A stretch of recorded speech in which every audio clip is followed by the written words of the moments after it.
came out of this ongoing discussion that we were having about the violence on the show. What I wanted to do is do an episode where the violence was a cartoon. It's werewolves. It's the weirdest thing I could think of to do, just to try to make the statement that the violence doesn't matter. It's not about the violence. It's about what does this unsub think that he's accomplishing. What would this look like to a graphic artist if he was trying to explain his illness? And that's sort of the way True Night came to be.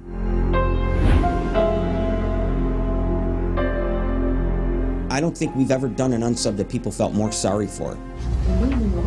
It was one of the best scripts I felt I had ever read, and the character was so interesting to me. Definitely extremely excited to be able to come in here and kind of show that I can act.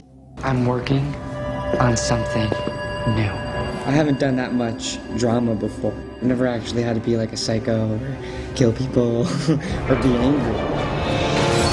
This is the first time as an actor I actually feel truly challenged. There's been so many crazy things that my character gets to do. You know, I have like the perfect moments with my girlfriend, and then getting attacked by a gang, and then choking out the driver of the car, and it's really interesting.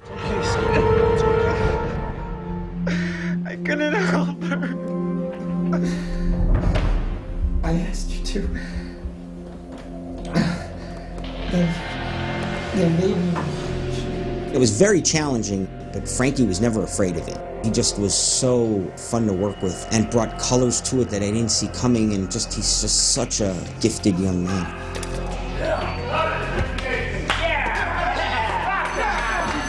Hey guys, that finishes right?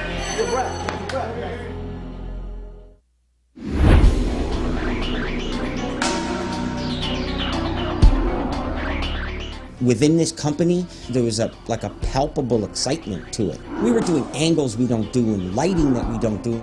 Rain, different ways to light the rain. It just is stuff we don't do. Because we were trying to photograph a character's state of mind, basically trying to film hallucinations, we wanted a kind of hyper-real look. It was a very different take on our show, and it was really fun to get inside the mind of a guy who was a comic book artist and graphic novelist who's had a psychotic break.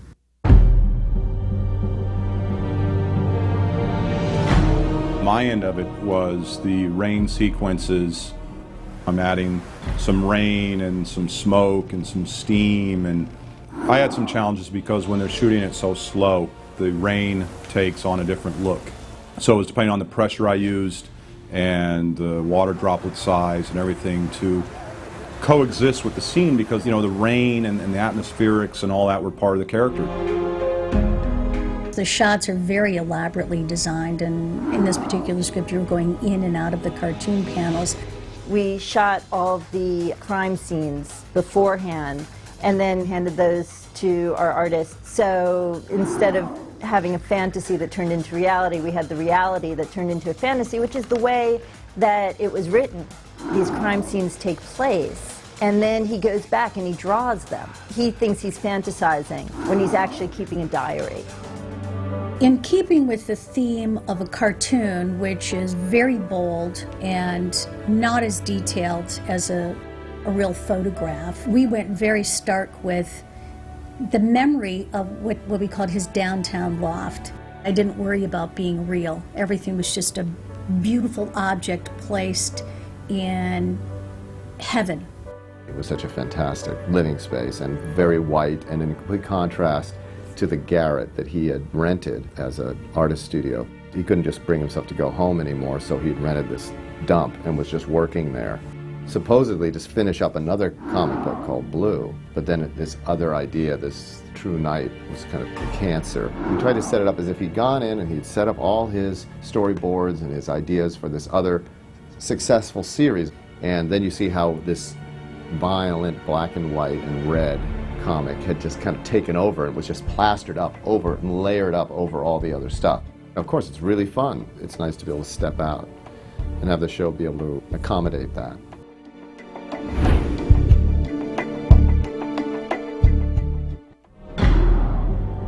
It was totally cool because, you know, here we are doing Criminal Minds, and I felt like I was working on a feature.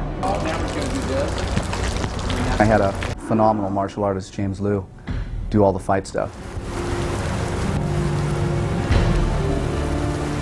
They were saying they wanted to get somebody doing sword work. I talked him into doing 2 swords instead of 1, and they are.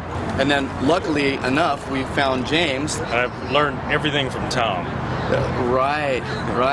When I was a young man studying martial arts, I used to see James a lot in tournaments and doing demonstrations and stuff, so he's the best in my book. Click those things. Those are real aluminum blades. They're sharp. I mean, that would hurt you. There are 2 stuntmen that are going to be the monsters. Considering distance and timing is important, because if they're too close and I'm swinging at them, there's always an inherent danger. You take half a step forward. Yeah, just turn around once and do your swing, just for me. The guy who did it was really fantastic, as we made this mask for him. And, I left it so he could see with his eyes, and we thought, well, we'll just blacken it with the makeup and he'll be fine. But he was such a good sport, because you could see through it. He turned it backwards so you couldn't see him at all, and he could still see and do the work with the swords and all of that. I designed a coat. I took an ethnic piece from Morocco and switched it around a little bit. With the wind machines, I wanted to be able to see something flowing, so it felt a little more of a fantasy.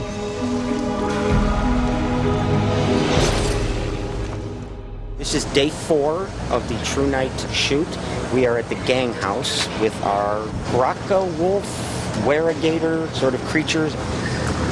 Morocco wolf. This is a dream sequence where he thinks that these gang members that are hanging out on this porch are these monsters. He thinks the arms that are over here, this one has its own alligator arms. It's not supposed to be any specific animal so much as it's supposed to be just scary bad guys. You're seeing through his eyes. He's not seeing human beings. He's seeing something else. So what is he seeing? We decided to do that in silhouette, so that it was a monster, but instead of coming in for the big close-up, you let it be more kind of expressionistic.